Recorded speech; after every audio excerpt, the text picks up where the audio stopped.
Welcome to Read Poems Every Day. I'm on location here in my campus office, which also might mean that the audio for this video is not quite as good. But we're going to power through, and I'm going to keep this shorter than my last couple videos. I had intended today to take some time to elaborate the step of my process of slowly getting to know a poem that I call describing form and figure. However, I think before I do that, it might be worthwhile just to talk a little bit about what I mean by form. If you take a class in literary criticism, you learn that something called formalism and something called structuralism, while sounding very much alike, are actually quite different. Um, but what I mean by form in this process of getting to know a poem is actually quite general, and I use the word to refer to lots of different things.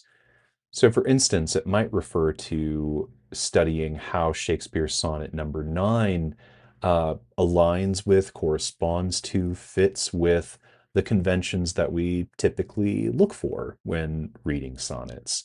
Is it organized into quatrains? Why, yes, it is. Quatrain 1, Quatrain 2, Quatrain 3, closing rhyming couplet. Each of those quatrains ends with a hard pause, a semicolon, quatrain 1, periods in quatrains 2 and 3. But of course, sonnets also make arguments, so I might not just pay attention to those details of formal organization.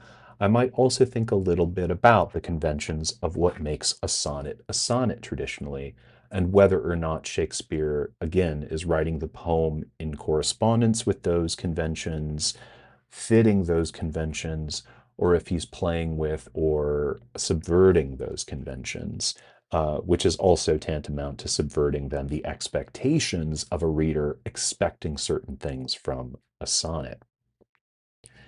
In the case of Donica Kelly's Brood, however, when I use the word form, I'm not using it to refer to a well-known genre of poetry that she's aligning her style of writing with or not.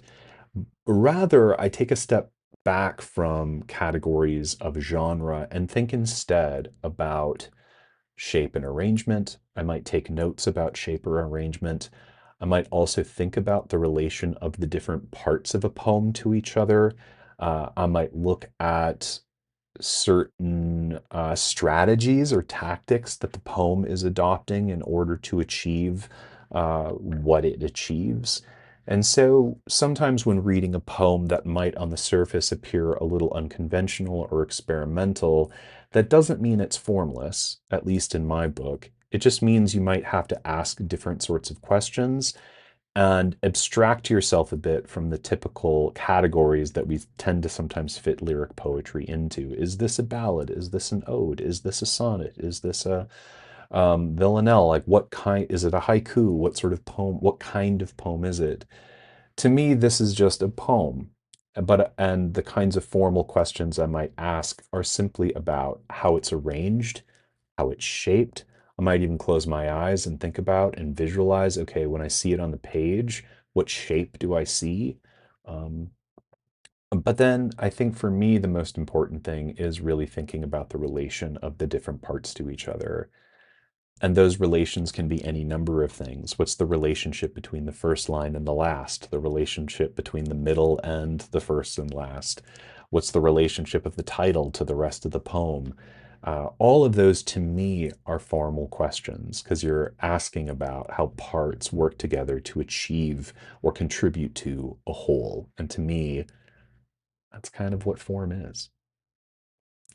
All right. Anyway, I think that does it for today. I said I would keep it short, but that's a little bit of insight into what I mean by form and a bit of a preview for tomorrow's video, maybe tomorrow's video, where I go on to elaborate on this next phase, describing form and figure. Describing forms and figures? I'm still working it out. Let's read more poetry tomorrow.